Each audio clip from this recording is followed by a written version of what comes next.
Querida familia, una vez más le damos la bienvenida a este ciclo de conferencias y en esta en particular quiero compartir con ustedes algo muy especial, muy profundo, y es la vida del Señor de la segunda venida.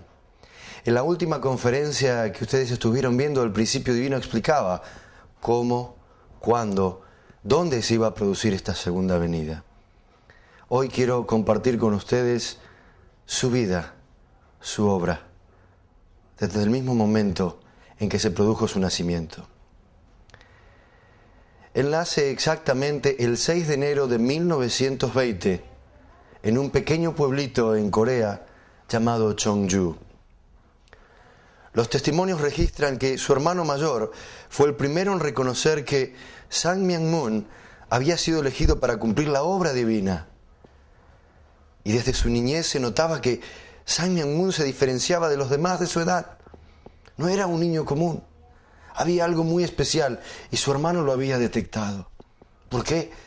Porque era quien había nacido con esa misión de ser el Señor de la segunda venida. El domingo de Pascua del 17 de abril de 1935, al anochecer, sumido en oración, tuvo una visión prodigiosa. Jesucristo se le apareció y le comunicó que había sido predestinado a concluir aquella misión iniciada por él hace 2000 años, la cual había quedado incompleta. Si ustedes recuerdan en las conferencias que vimos del principio divino, en la misión del Mesías, todo había sido preparado. Por 2000 años Dios había preparado profeta tras profeta, rey tras rey, al pueblo de Israel para ese día, para recibir a su Hijo amado. Sin embargo, vimos que no fue recibido. Y que la tragedia de todo esto es que en vez de ver el reino de los cielos, que es lo primero que él predicó, vimos sufrimiento del pueblo de Israel, vimos sufrimiento del pueblo cristiano. Y ese ideal del reino de los cielos quedó suspendido hasta la segunda venida. Y es ahí entonces, en 1935, cuando Jesucristo se le aparece y le revela a este joven de 15 años que había sido llamado como el Señor de la segunda venida. En los años siguientes, acometió la lucha más amarga y jamás dura vista por hombre en la tierra. Durante largas horas permaneció arrodillado, durante duras rocas en los montes, deambuló a lo largo de orillas de ríos y de lagos, peregrinó millas y millas por terrenos intransitables buscando a Dios y su verdad. Pese que él había sido llamado, lo mismo que vimos 2000 años atrás, Jesús tuvo que pasar por su período de preparación antes de comenzar a sus 30 años a predicar. Como dice en Mateo 4:17, arrepentidos que el reino de los cielos se ha acercado. Este joven también desesperadamente comenzó a prepararse para comenzar a predicar, a enseñar la verdadera sustancialización del reino de los cielos en la tierra. Los testimonios dicen que los años fueron de intensa búsqueda, una lucha que le costaron innumerables lágrimas. No fue una vida sencilla, no fue una vida fácil, como vimos en la vida de Jesús. Fue una vida llena de lágrimas, una vida llena de sufrimiento, una vida llena de dolor. Muchas veces sus ojos se llenaban, estaban tan hinchados, hasta a sus familiares les era difícil reconocerle. Lloraba por el sufrimiento de Dios. Él pudo no solamente descubrir, sino sentir en su corazón. Dios era un Dios que estaba sufriendo. Dios era un Dios de dolor, de lágrimas a lo largo de toda la historia. Su ideal no fue establecido. Lucha tras lucha, dolor tras dolor, lágrimas tras lágrimas, al ver Dios a la humanidad de la historia. Sang Myung-moon pudo sentir ese dolor. Por eso no podía parar de llorar. Derramó las lágrimas de una humanidad doliente. Eran lágrimas divinas que servían de indemnización y consolaban el corazón doliente y solitario de Dios y de Jesús. Nadie pudo comprender en la historia. Todos pensando Dios es el Todopoderoso, el Glorioso, Jesús, el Mesías. Más allá del tiempo y del espacio, ¿no? Sang Myung-moon pudo descubrir, Dios es un Dios de sufrimiento. Jesús ha estado sufriendo. Jesús ha visto la historia del cristianismo, desde sus primeros apóstoles y discípulos, sufriendo. siendo perseguidos, apedreados, derramando sangre, siendo comidos por los leones. Él derramó esas lágrimas, consolando el corazón de Dios, consolando el corazón de Jesús. A los 19 años va al Japón a estudiar externamente y se gradúa de la Universidad de Waseda. Y al final de ese año, en 1943, regresa a Seúl.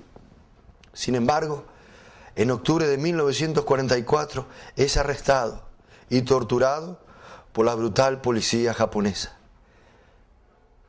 Él pasa un periodo de sufrimiento, pese a que era sumamente inocente, solamente estaba buscando hacer la voluntad de Dios. Es arrestado y es torturado y es finalmente liberado en febrero de 1944. Y es durante este periodo en Japón cuando él descubre la verdadera identidad de Satanás. Si ustedes recuerdan la conferencia de la caída, vemos claramente quién fue Satanás. Pudimos comprender en el principio divino claramente cuál fue el origen de ese pecado original. Fue en este tiempo que él descubre la verdadera identidad de Satanás y de la naturaleza caída. Al terminar la guerra, el 15 de agosto de 1945, Sun Myung Moon comienza su misión pública. Así como fue Jesús, esperó hasta sus 30 años y recién comenzó a predicar que el reino de los cielos se había acercado. Lo mismo sucede con el Señor de la segunda venida. Es después de la Segunda Guerra Mundial que comienza su ministerio público buscando primero a esos grupos que Dios ya había preparado en la posición de Juan el Bautista. El 27 de mayo de 1946, el padre Moon recibe la dirección de Dios de ir a Corea del Norte. Mientras todo el mundo estaba huyendo hacia el sur, Dios le dice a él: tienes que ir al norte, tienes que ir a amar al enemigo, tienes que ir a servir al enemigo. Y él, en vez de rehusarse, en vez de escaparse, en vez de ir por el camino más sencillo, absolutamente obedeciendo la voluntad de Dios, aún sabiendo que corría el riesgo de su vida, él decide ir a Corea del Norte. La tortura que él padeció era terrible. Incluía 7 tipos. Entre ellos ayuno, tratamiento de agua y no dejarlo dormir. Los guardias se turnaban cada 3 horas y vigilaban si el padre dormía. Y así durante una semana. No lo dejaban dormir. Una de las torturas fue la depravación del sueño. A veces el padre durmió unos pequeños instantes, solamente con los ojos abiertos. En el tratamiento de agua le encajaban una manguera por la nariz y por la boca, con el propósito de que la víctima se desmayara. Una y otra vez. Su vida no solamente fue de cárcel, sino fue de tortura. Fue golpeado hasta que estuvo completamente cubierto de sangre. El padre sangró tanto que fue dado por muerto. Y el 21 de noviembre de 1946 arrojaron su cuerpo sangriento en la oscuridad y el frío de Corea del Norte. Su cuerpo fue arrojado a la nieve porque creían que había muerto. Fue tal el desangre, fue tal el desmayo, fue tal la inconsciencia que pensaron que había muerto. Y arrojaron su cuerpo a la nieve. Fue rescatado por sus discípulos, fue sanado al cabo de 6 meses y una vez que él es sanado comienza a enseñar nuevamente, a predicar el mensaje de Dios, a dar el mensaje del principio divino, la nueva expresión de la verdad. Jesús dijo 2000 años atrás: tengo mucho para deciros, pero aún no lo podéis sobrellenar. Cuando venga Él, el Espíritu de la verdad os guiará hacia la verdad completa. Jesús no pudo revelar la verdad total. Y es el Padre Moon, con la misión del Señor de la segunda venida, que comienza a revelar esta verdad completa. Sin embargo, el 22 de febrero de 1948 es arrestado nuevamente y sentenciado a 5 años de trabajos forzosos en Hungnam, el campo de concentración especial de trabajo llamado Tongné. Una vez más, a pesar de toda su inocencia, tiene que ir por el camino del sufrimiento. ¿Y en qué consistía este campo de concentración? Cada equipo de 10 prisioneros tenía que llenar 1.300 sacos de 30 kilos al día. Y el padre dijo el 12 de marzo del 75, compartiendo el testimonio de esos días: en Corea del Norte, en Hungnam, todos los prisioneros tenían que poner abono de sodio en sacos de paja. Cuando se trabaja en contacto con este material, los huesos pueden descarnarse. Siempre hay sangre goteando de tus manos. Y si te asustas, nunca lograrás sobrevivir. Yo sabía, a pesar de lo mucho que me torturaran, que sobreviviría. Había experimentado que el poder del Espíritu es el más grande. Pese a esa tortura, pese a esa persecución, pese a esa prisión, Él estaba determinado a traer la victoria, a sustancializar el camino para el reino de los cielos.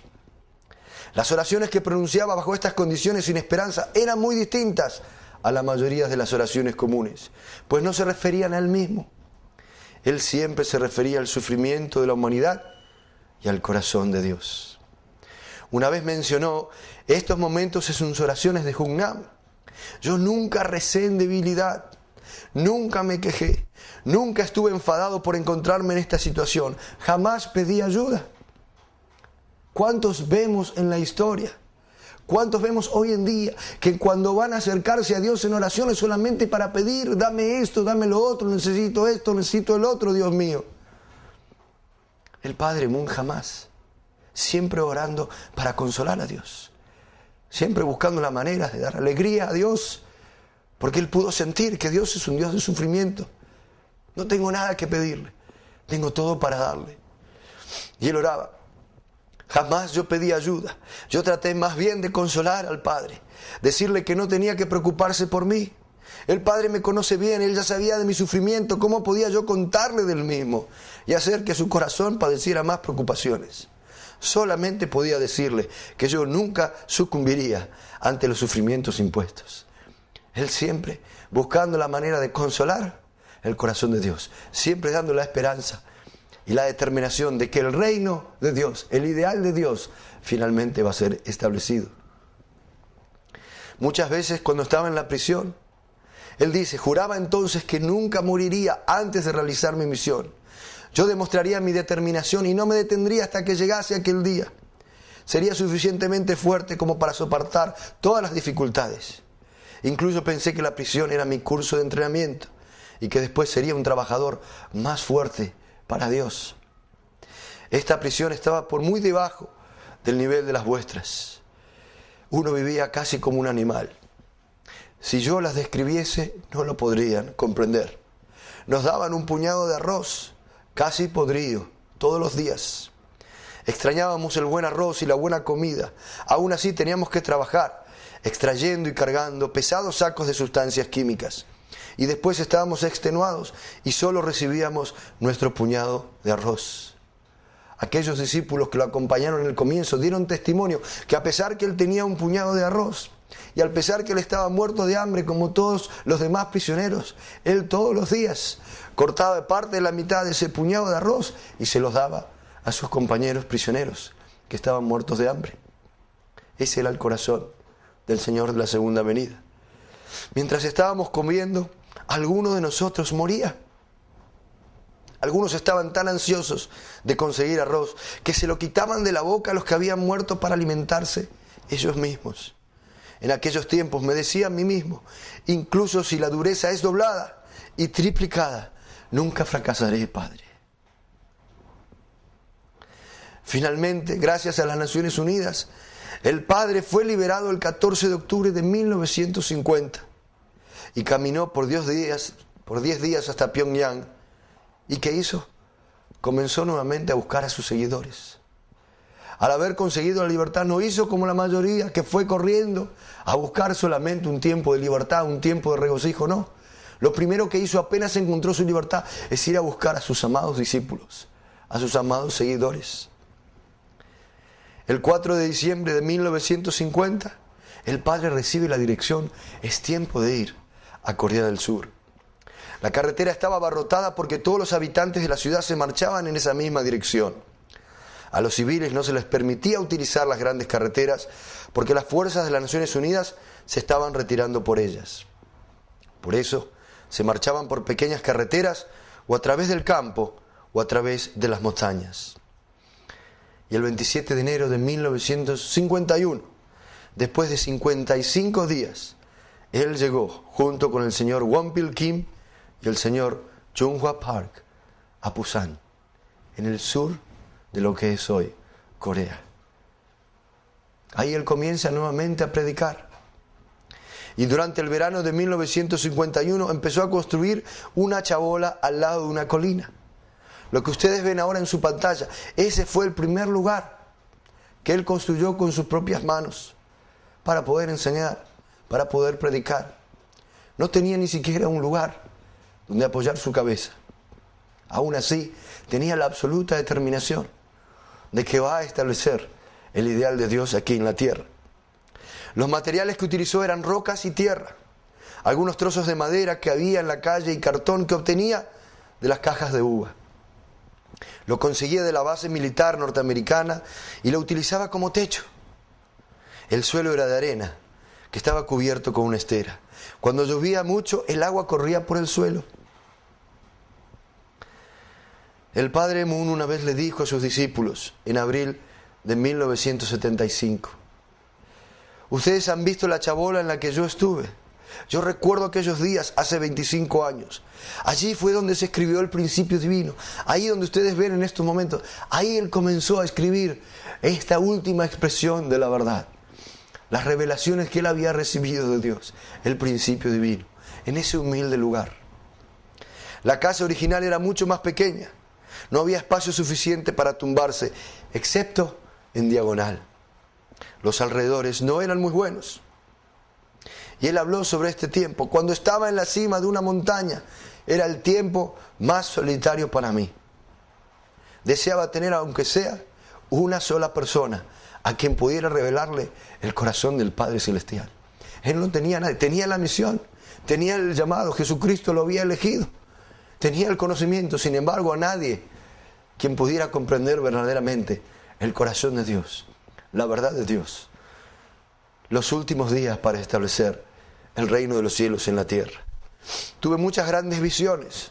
Mucha gente de todo el mundo me aclamaba en mis visiones. Pero aquello era solo espiritualmente. En realidad no podía encontrar ni siquiera una persona. Comienza entonces él a enseñar. Comienza a predicar. Y en 1953 el padre fue a Seúl. Estuvo planeándolo desde la primavera de 1954 y el 1 de mayo de 1954 estableció oficialmente la Asociación del Espíritu Santo para la unificación del cristianismo mundial. Él en realidad, igual que había sucedido 2000 años atrás, había sido preparado para dar el testimonio, en este caso al cristianismo. 2000 años atrás Jesús había sido enviado para dar testimonio al judaísmo. A esos líderes que habían sido preparados, que lo estaban esperando, que conocían la ley, las escrituras, la Torá. Sin embargo, no lo recibieron. Y debido a que no lo aceptan, es que va y él comienza a predicar en las orillas del río. Y le responden estos humildes pescadores que no conocían verdaderamente la palabra de Dios. Lo mismo sucede con el Señor de la segunda venida. Pese que el cristianismo había sido preparado, pese que Dios le había revelado a diferentes grupos cristianos que el Señor iba a venir, no lo recibieron. Entonces es en ese tiempo, en 1954, que él funda esta asociación inspirada por el Espíritu Santo para unificar el cristianismo mundial. Como el primer paso, el cristianismo debía unirse, así como el judaísmo debía unirse 2000 años atrás, antes de que Jesús sea recibido como el rey de Israel e ir a Roma. Lo mismo sucedió en el año 1954, el unificacionismo de la familia cristiana. Y él comienza entonces en este lugar, en Seúl, a predicar y a enseñar, mañana, tarde y noche. Y él comenta que volver de Corea del Norte fue como un éxodo. Empecé la etapa de formación de mi propio fundamento a un nivel familiar para después ir a un nivel tribal, social y nacional. Sin embargo, ya que el cristianismo se puso absolutamente en contra mía, tuve que crear mi propia rama del cristianismo. Si fallaba en crear mi propio fundamento, entonces sabía que al igual que Jesucristo acabaría crucificado, o me habría ocurrido algo parecido. Por eso hasta 1960, durante 14 años, el cristianismo se me opuso. Y él una y otra vez recibió persecución, recibió calumnias, recibió injustas acusaciones que no tenían nada que ver, porque el cristianismo no quería aceptar esa nueva expresión de la verdad. Tuve que crear de la nada la base de mi propio cristianismo, que pudiese servir como fundamento para el Mesías. Por eso durante 14 años luché para crear este fundamento, y ustedes saben lo duro que fue la batalla, las adversas que fueron las condiciones de aquel tiempo. Todas las circunstancias eran hostiles. Tuve que luchar bajo aquellas circunstancias paso a paso para crear el movimiento Unificación y extender el fundamento hasta el nivel en que el Mesías pudiese realmente apoyarse y manifestarse públicamente. Incidentes de 1955 en las mismas universidades comienzan a acusarlo de que él estaba secuestrando a mujeres. Porque ¿qué sucedía? Así como pasó 2000 años atrás, cuando se encontraban con Jesús y su mensaje, aún el mismo Jesús le dijo, Mateo 10:34, el que ama a su padre o a su madre más que a mí no es digno de mí. Imagínense lo que sentían esos padres. El que ama a su hijo o a su hijo más que a mí no es digno de mí. Y decía que debían dejar todos y seguirlo. Y aquellos que sintieron que Jesús era el Mesías, dejaron todo para seguirlo, porque era el mensaje de salvación, era el reino de los cielos. Algunos veían ese mismo Jesús y se pusieron negativos, a acusarlo, a criticarlo, pese a que hacía milagros, que resucitaba a los muertos, sanaba a los leprosos, devolvía la vista a los ciegos. Decían que hacía esos milagros con el poder del príncipe de los demonios, Belcebú. Lo mismo ocurrió en el tiempo del Señor de la segunda venida. Algunos empezaron a escuchar sus mensajes y dejaron todos para seguirle. Y empezaron las acusaciones falsas. Junto a 5 de sus seguidores, es arrestado nuevamente, encarcelado en la prisión de Seúl, desde el 4 de julio hasta el 4 de octubre de 1955. Gracias a que estamos viviendo en tiempos donde existe la democracia, no fue crucificado, pero fue arrestado y torturado injustamente. No le podían comprobar nada, por eso finalmente lo liberaban. Pero él siempre tuvo una actitud de consuelo a Dios. Siempre tuvo una actitud de esperanza a Dios, a pesar de su propio sufrimiento. Él jamás se quejó, jamás le reveló ninguna queja a Dios. Al contrario, siempre alentando. Y no solamente a Dios, a sus discípulos. Imagínense qué sentían esa desolación los discípulos al ver a su maestro, al ver al Señor de la segunda venida yendo a la prisión.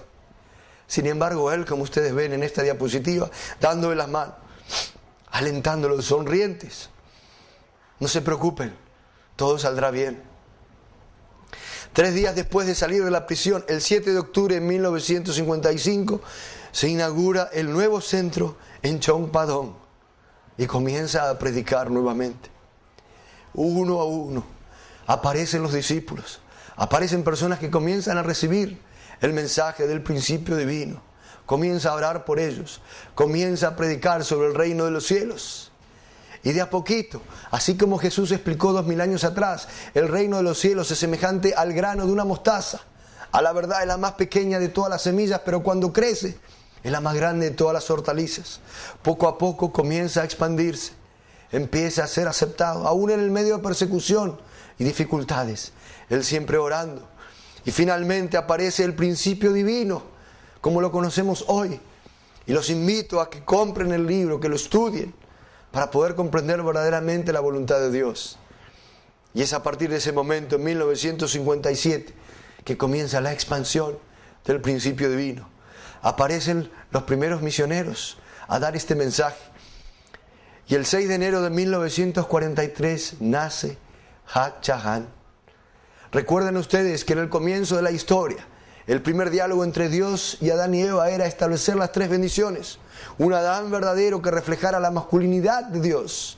Una Eva verdadera que reflejara la feminidad de Dios, absolutamente. Y después unirse, multiplicarse, estableciendo de esa manera los padres verdaderos de la humanidad. No solamente para Caín, para Abel, para todos nosotros. Si Adán y Eva no hubiese caído, hoy tendríamos a Adán y Eva como los padres verdaderos de la humanidad. Sin embargo, ellos cayeron. Y cuando estaban dadas las condiciones 2000 años atrás, Jesús, que fue el Adán verdadero, fue crucificado antes de poder establecer con una Eva verdadera a los padres verdaderos de la humanidad. Es entonces que en el 6 de enero de 1943 nace esa niña que viene con la misión de establecer la Eva verdadera. Y es entonces, en 1960, que por primera vez en la historia, como dice en el Apocalipsis, regocijémonos y démosle gloria, porque las bodas del Cordero han llegado y su esposa ha sido preparada. Llegaron por primera vez estas bodas del Cordero. El Adán verdadero, la Eva verdadera, que se unen por primera vez, centrados en Dios. La boda fue exactamente el 16 de marzo del calendario lunar de aquel año 1960. El padre y la madre subieron al escenario de cara al auditorio. El padre anunció la bendición y ofreció una profunda y conmovedora oración llena de lágrimas. Como todas sus oraciones, siempre han sido oraciones de lágrimas.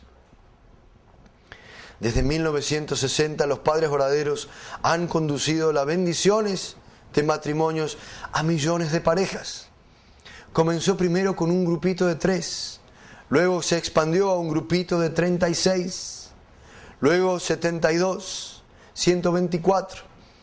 Y debido a que no hay un tiempo físico de poder dar la bendición a cada uno de los matrimonios individualmente, se empezaron a agrupar todos juntos para recibir esa bendición. Porque ¿qué es la bendición? Es la ceremonia a través de la cual eliminamos el pecado original que hemos recibido desde ese primer hombre y esa primera mujer que cayeron. Recuerden que aún el apóstol Pablo, en su carta a los Romanos, aunque recibió a Jesús y al Espíritu Santo, aún así él decía: miserable de mí, porque por un lado me deleito en la ley de Dios, sin embargo veo una ley que se revela contra la ley de mi mente y me lleva cautivo al pecado, el pecado que mora en mí. La única manera de eliminar ese pecado original es a través del Mesías, es a través de los padres verdaderos. Y continuó entonces la humanidad desesperada para cortar de ese linaje e injertarse al olivo verdadero, como dice la Biblia. Porque es a través de esa ceremonia de bendición en que nosotros formamos parte del linaje de Dios. ¿Qué quiere decir eso? Que nuestros hijos, después de esa bendición, no tienen nada que ver con el pecado original, no tienen nada que ver con el linaje de Dios, no tienen que ver con nada del linaje de Satanás, nacen del linaje de Dios 100% puros, como habían sido Adán y Eva antes de la caída. La bendición de 777 parejas en 1970, y año a año van creciendo parejas de todo el mundo, de todos los continentes, no solo de América Latina, de Europa, de África, de Asia, de Oceanía, blancos, negros, mestizos, católicos, protestantes, judíos, musulmanes, budistas, confucianistas, jóvenes, adultos, ancianos, paso a paso, año a año, van recibiendo la bendición. Y así comienza entonces a expandirse esta sustancialización del ideal de Dios, de poder establecer familias verdaderas, familias ideales, donde el hombre pueda ser absolutamente el reflejo, la encarnación del amor verdadero de Dios. La mujer puede hacer la sustancialización, el reflejo del amor verdadero de Dios, y juntos se unen y dan a luz a hijos. Entonces papá, mamá y los hijos, esa familia es una familia ideal, es una familia verdadera. Y ustedes también, que nos están viendo, pueden establecer esa familia verdadera. Porque así como dice el Apocalipsis 17, es en este tiempo de la segunda venida que todos los misterios serán develados. Todas las preguntas que ustedes han tenido, todas las dudas que han tenido, todo ese deseo de establecer ese mundo de amor verdadero, está ahora al alcance de la mano. Al igual que Jesucristo, el Padre Moon mantuvo por mucho tiempo el secreto mesiánico. Siempre pidió a quienes lo quisieran seguir en el difícil camino de la realización de la voluntad de Dios, que estudiaran detenidamente sus enseñanzas y que comprobaran la validez de su mensaje. Porque al igual que sucedió 2000 años atrás, hubo mucha gente que tenía dudas. Recuerden que era el mismo Jesucristo. Era el mismo joven de 30 años, los mismos ojos, la misma nariz, la misma boca, las mismas palabras. Pero algunos que creyeron en Él, otros se opusieron a Él y otros tuvieron dudas. Lo mismo sucede en este tiempo. Algunos van a tener rápidamente la sensación, la confirmación de Dios, de que sí estamos en el tiempo de la segunda venida. Sun Myung Moon es el bebé que ha nacido el 6 de enero de 1920 con esa misión de ser el Señor en su segundo advenimiento. Otros van a tener un rechazo, una negatividad, y algunos dudarán. Por eso les dice: estudien detenidamente sus enseñanzas, comprueben la validez de su mensaje. E hizo especial énfasis en que oraran fervientemente y buscaran la confirmación y llegaran a la convicción y seguridad de que su mensaje viene de Dios. ¿Por qué? Porque hay dos posibilidades, queridos amigos. O es de Dios o es de Satanás. No hay tres posibilidades. Y todos tenemos que llegar, como yo lo hice, a la absoluta convicción de que sí, Él es el Señor de la segunda llegada. Él es el que trae esta nueva expresión de la verdad. Él es el que trae el camino para poder liberarnos de este linaje de Satanás y establecer esas familias ideales que todos soñamos. El término Cristo o Mesías debe entenderse en un sentido más amplio. Su significado literal es ungido. Y no solo se refiere a Jesucristo, que fue ungido por Dios para la restauración de la humanidad, sino también a aquellos ungidos por Jesucristo, para que continúen el trabajo de la restauración sobre su fundamento. Por eso cuando hablamos del ungido en referencia al Padre Moon, solo significa que Él es el continuador de la obra de Jesucristo. Así como vimos nosotros 2000 años atrás. En Malaquías 4:5, Dios le revela al pueblo de Israel que antes de que aparezca el Mesías, antes de que aparezca ningún hombre diciendo, sí, yo soy el Mesías, primero yo les voy a enviar a Elías. Entonces ustedes recordarán que el pueblo de Israel estaba esperando que llegara Elías. Y cuando los discípulos de Jesús salen a predicar que había llegado el Mesías, ¿qué le preguntaron los escribas? ¿Dónde está Elías? ¿Cómo puede ser que esté el Mesías si primero tiene que venir Elías? Y Elías había sido un profeta que, según la segunda carta de Reyes 2:11, dice que había ascendido al cielo en un carro de fuego. Por lo tanto, la expectativa mesiánica 2000 años atrás, si ustedes recuerdan, era que tenía que venir Elías en una carroza de fuego desde el cielo. Sin embargo, Jesús revela que quien es Elías es Juan el Bautista. Y en Lucas 1:17 revela que Juan el Bautista es quien viene en el espíritu y el poder de Elías.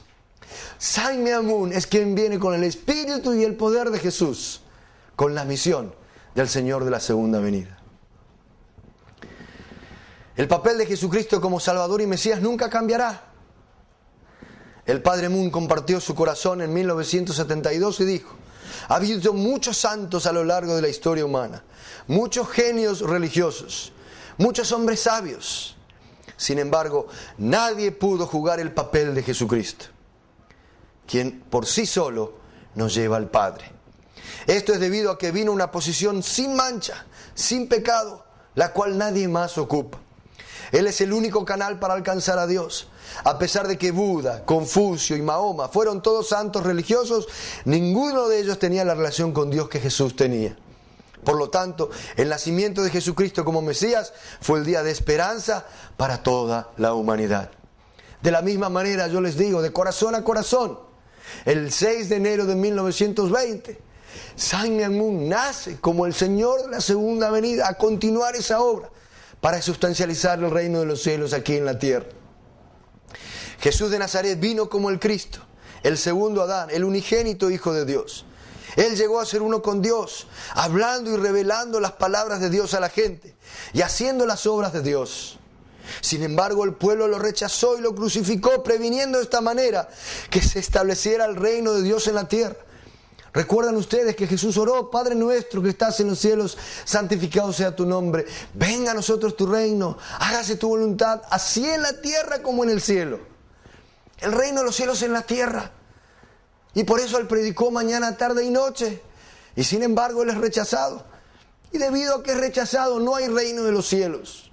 Por eso, amigos míos, yo les digo lo mismo. Estamos viviendo ahora, providencialmente, como ustedes vieron los paralelos de la historia, en los tiempos de la segunda venida. No cometamos el mismo error de 2000 años atrás. Aceptemos al Señor. Unámonos a Él. Porque Él trae el camino, Él trae la llave, Él trae el medio para poder alcanzar esa verdadera felicidad que tanto Dios como nosotros deseamos vivir. Por eso Jesús, a pesar de ese rechazo, fue victorioso sobre Satanás en su crucifixión, en su resurrección. Y esto hace posible la salvación espiritual para aquellos que son renacidos a través de Él y del Espíritu Santo. Sin embargo, como dijo el apóstol Pablo, y como somos conscientes y somos sinceros, a pesar de que uno vaya todos los domingos a misa, aunque uno vaya todos los domingos al culto, aunque uno vaya los sábados a la sinagoga, aunque vaya el viernes a la mezquita, aún así estamos cargados de contradicción, de pensamientos que no son de Dios, de deseos que no son de Dios. ¿Por qué? Porque la salvación es espiritual. La salvación solamente tiene que ver con nuestro renacer, nuestro crecimiento interior. Falta la salvación completa, total, la que nos libere completamente. Y esa es la que trae el Señor de la segunda venida. Por eso la restauración del reino de Dios en la tierra ha esperado la llegada de la segunda venida de Cristo.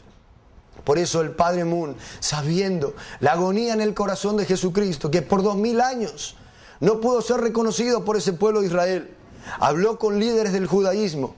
Y el 22 de diciembre de 2003, en la misma Jerusalén, esa Jerusalén que lo rechazó, esa Jerusalén que Jesús miró y decía: Jerusalén, Jerusalén, que tú matas y apedreas a los profetas que a ti te son enviados.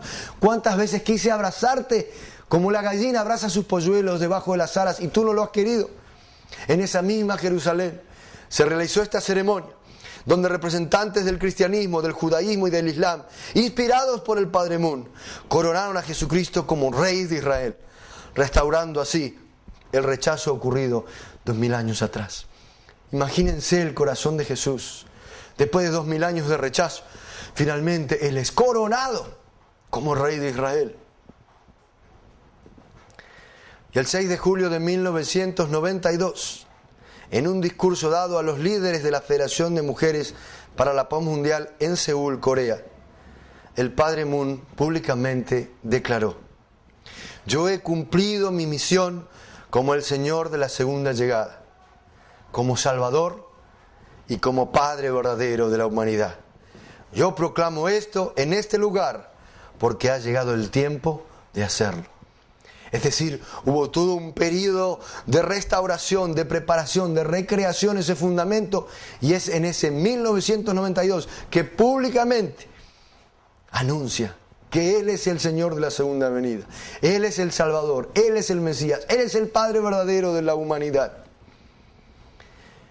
El Padre Moon pidió entonces publicar en el mes de julio del año 2002, 10 años después de esta proclamación, en los diarios alrededor del mundo, un documento titulado Una nube de testigos.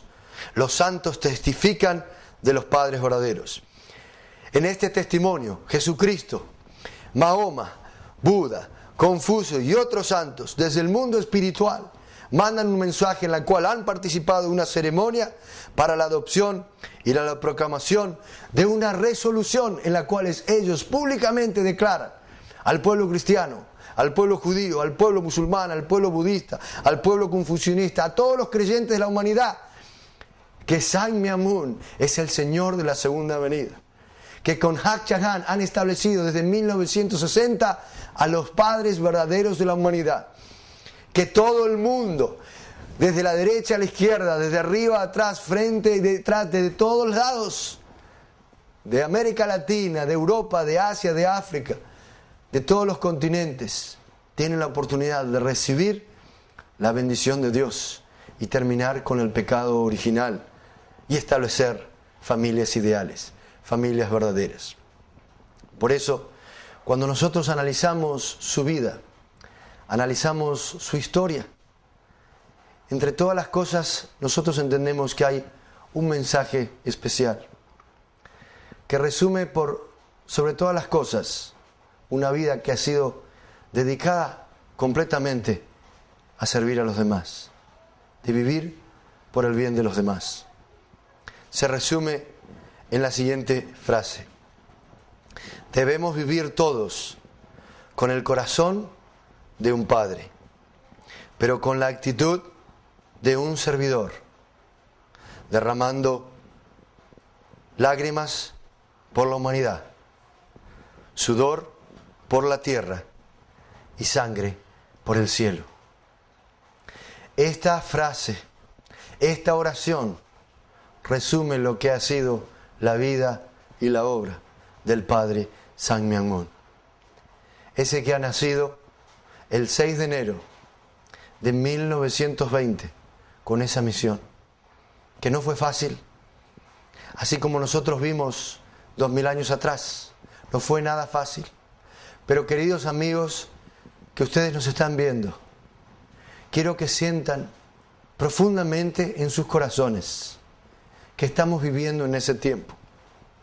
Como yo recuerdo había compartido con ustedes en la última conferencia del ciclo del principio divino, en la segunda venida de Cristo, en la segunda venida del Mesías, yo les dije que cuando ustedes me veían a mí, no debían ver solamente un conferencista, no debían ver solamente un disertante, alguien que estaba compartiendo un contenido más. Yo les estaba diciendo a ustedes de que les estaba revelando cómo se iba a producir esa segunda venida. Y dijimos que había nacido en la tierra, que no se iba a producir literalmente a través de las nubes que descendían del cielo, como leímos en un versículo, en Mateo 24, 39, 29 y 30. Mostramos paso a paso en cada uno de los versículos. Entendimos que desde el punto de vista del principio original de Dios, del deseo original de Dios, de la voluntad original de Dios, es establecer el reino de los cielos en la tierra. Porque Adán y Eva habían nacido en la tierra. Y el Génesis 1:28 registra el diálogo entre Dios y Adán y Eva aquí en la tierra. Por eso la segunda venida tenía que producirse en esta tierra. Después compartí con ustedes cuándo se iba a producir esta segunda venida. Porque habíamos leído en las Escrituras que decía que nadie sabe, ni los ángeles del cielo saben, ni el Hijo sabe, solamente el Padre. Y recuerdan que estuvimos viendo que pese a que encontramos ese misterio, dijimos que a lo largo de toda la historia, está registrado en Amós 3:7, cuando llega un momento crucial en la providencia de Dios, cuando hay un evento sublime, Dios siempre revela sus secretos a los profetas. Y dimos todos los ejemplos. ¿Cuánto más dijimos en este tiempo de la segunda venida? Dios llegará al momento en que va a revelar cuándo se va a producir esa segunda venida. Y si ustedes recuerdan, queridos amigos, hemos visto los paralelos de la historia. Dijimos que desde Abraham hasta Jesús habían pasado 2000 años. Ese periodo de 2000 años fue un periodo de preparación para ese día, para aceptar al Hijo de Dios. Nació un bebé en una ciudad llamada Belén. Y sobre un periodo de preparación aparece a los 30 años pidiendo que se arrepintieran a Israel porque se había secado el reino de los cielos. Porque Él era un hombre verdadero, Él era un hombre perfecto. Quien ve a mí, ve al Padre, porque yo estoy el Padre y el Padre está en mí. Entonces dijo, arrepiéntanse. Yo soy el reino de los cielos, pero a nivel individual. ¿Cuál era el segundo paso? El apóstol Pablo dice en la primera de Corintios 15:45, Jesús viene como el segundo Adán. Es decir, viene a cumplir, a restaurar el fracaso del primer Adán, que era cumplir las 3 bendiciones. Sin embargo, antes de llegar a esa segunda bendición, Jesús tiene que ir por el camino de la cruz. Por eso no vemos el reino de los cielos. Por eso vemos el sufrimiento, el dolor, no solamente de Jesús en carne propia, sus apóstoles, sus discípulos. Por 400 años los cristianos son perseguidos en Roma. Entonces esos 2000 años de fundamento que se perdieron tienen que ser restaurados, ¿recuerdan? Y cuando empezamos a sumar dijimos que entre 1917 y 1930 era el tiempo en que iba a nacer un bebé en esta tierra con esa misión, el Señor de la segunda venida. Ese es San Miamón, que nació el 6 de enero de 1920. Y así como Jesús tuvo que pasar su periodo de preparación, y es en 1945 que Él comienza a enseñar y a anunciar de la misma manera, arrepiéntanse, que el reino de los cielos se ha acercado. Y la tercera parte dijimos que era ¿dónde? Y estuvimos viendo a través de las Escrituras, a través de las profecías de los últimos días, esa nación preparada por Dios. Era Corea. Habíamos visto en Mateo 21 que le decía a Jesús que no iba a volver a ser en Israel, será una nueva Jerusalén, será un nuevo pueblo. Vimos en el Apocalipsis que Jesús decía que iba a venir de donde sale el sol. Y esa nación es Corea. Y estamos viviendo ese tiempo. Por eso yo les decía, cuando ustedes me ven a mí, están viendo como 2000 años atrás a un discípulo de Jesús que les proclama. Ustedes están en la posición del pueblo de Israel 2000 años atrás. Ustedes me están mirando y como era Pedro, le decía, arrepiéntanse porque aquí está el Señor. Hermanos y hermanas, estamos viviendo en el tiempo de la llegada del Mesías, decía Pedro. Decían los hijos de Zebedeo, decían los discípulos, mañana, tarde y noche. Sin embargo, ¿qué sucedió 2000 años atrás? Por eso debemos aprender. Yo les estoy diciendo exactamente lo mismo. Ricardo de Sena es como Pedro 2000 años atrás. Queridos hermanos, queridos amigos que nos están viendo, yo les digo que el Señor ha llegado nuevamente. Y no solamente que ha llegado, está entre nosotros. Está vivo, está viviendo, está predicando, está enseñando. Y es una oportunidad gloriosa en la historia. Es una revelación que Dios le está dando a usted por alguna razón especial. Y Dios está desesperado porque uno pudo ver qué sucedió 2000 años atrás. Por no aceptar al Mesías, solamente vino sufrimiento. Si el Mesías hubiese sido aceptado, habríamos visto literalmente el reino de los cielos en la tierra. Por eso les digo, por favor, no cometamos el mismo error. El Señor de la segunda venida está entre nosotros. Es más, va a venir tarde o temprano a estas tierras. Debemos preparar nuestros corazones. Debemos orar profundamente para ese día glorioso, en que podamos recibir sustancialmente la bendición de los padres verdaderos. ¿Por qué? Porque a pesar de que usted es una gran persona, yo no le conozco personalmente, pero el solo hecho que esté mirando este tipo de conferencias, el solo hecho que usted ha dejado de lado sus responsabilidades, o ha dejado de lado el deseo de ir a un lugar a pasear, a disfrutar, y estar frente a esta pantalla, viendo este contenido, es que usted es una gran persona.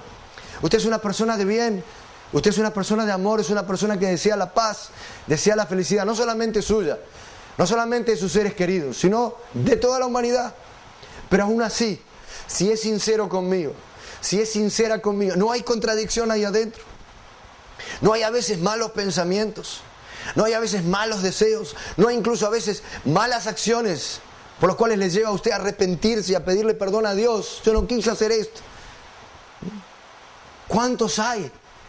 Hombres y mujeres que se casan, que jamás están casando pensando en la infidelidad. En el fondo nadie está pensando en separarse o en divorciarse, en ser infiel. Sin embargo sucede. Hay algo ahí, como dice el apóstol Pablo, que nos lleva a hacer lo que nosotros no queremos. Todo eso se puede terminar. Yo les garantizo que todo eso puede terminar. Toda esa conexión que nosotros tenemos debido al pecado del primer hombre y la primera mujer, todo eso se puede acabar. Por eso la Biblia dice, gocémonos, alegrémonos, porque las bodas del Cordero han llegado. Así que le digo que tenga esa fe, que tenga esa convicción. Es tiempo de esperanza absoluta. Dios tiene algo precioso para usted, tiene algo precioso para su familia, tiene algo precioso para su nación, tiene algo precioso para esta humanidad. ¿Por qué? Porque el Señor de la segunda venida ha nacido. Porque por primera vez en la historia tenemos a los padres verdaderos de la humanidad. Y ellos están derramando la bendición de Dios. Y nos están dando paso a paso todos los elementos que nosotros necesitamos para que nosotros, como dijo Jesús 2000 años atrás, en Mateo 5:48, sed pues vosotros perfectos, como vuestro Padre Celestial es perfecto. Jesús dijo a sus discípulos, sean perfectos, como Dios es perfecto. Yo quiero que ustedes sean perfectos. ¿Quién lo dijo? Lo dijo Jesús. Y si lo dijo Jesús, es palabra de Dios, es la voluntad de Dios, es posible. Así que si alguien alguna vez le dice, no, el hombre nunca puede ser perfecto. Perfecto solo es Dios. Nosotros somos perfectibles. No es así. Usted, mi querido amigo, usted, mi querida amiga, puede ser perfecta en su corazón. Así lo dijo Jesús. El problema es que Él tuvo que ir al camino de la cruz. No pudo enseñar todo. Y ahora el Señor de la segunda venida, los padres verdaderos, traen el manual de instrucciones. Traen paso a paso todo lo que necesitamos. Primero para liberarnos de todo lo que tiene que ver con la caída. El pecado original. La naturaleza caída. Y ser verdaderos templos de Dios. Que las personas cuando nos vean a nosotros puedan ver a Dios.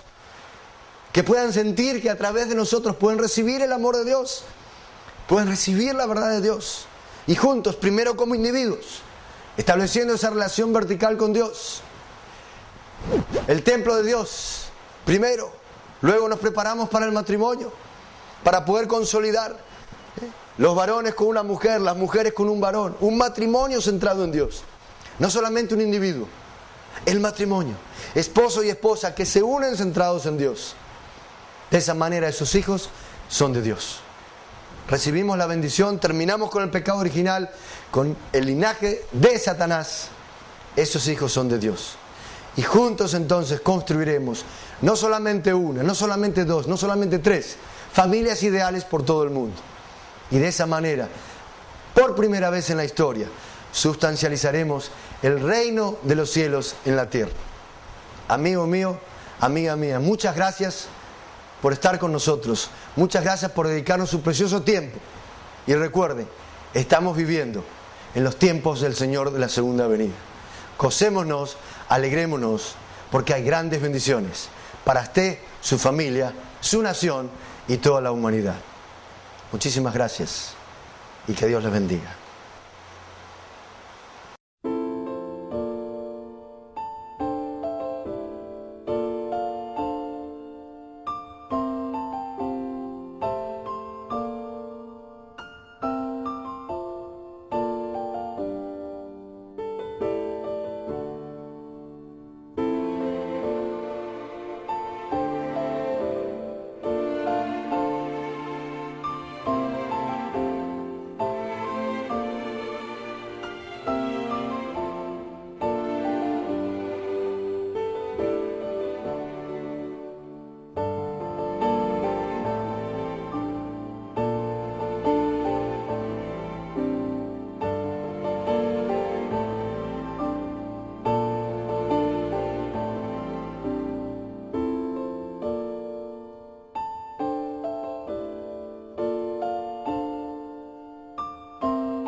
잊을 수 없는 아버지의 심정을 가져가지고 잊어야 할 환경이었군.